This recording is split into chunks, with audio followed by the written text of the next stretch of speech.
akawoza masiga nga tukasendekereza ebitulazi n'ensenyi byagweredde dda kumpe naye lwaki mbinonooza olwisa nakayonga ku kiteme munnanga ataafuuka ekyeggalwe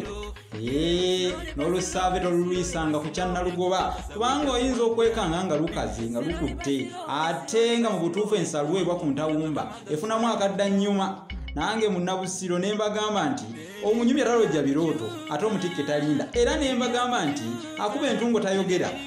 nga tewannajja gwayagala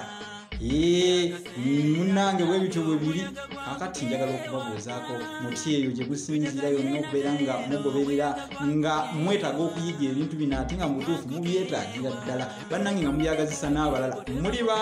myoyo mirungi abakola ensonga eyo byali bibiri ebyavumbuza enjole ya Kabaka Nakibinge amazina amaggunju n'effumu Buyondo mutabani wa Nakiisolo eyaweesa ebyo nno Likey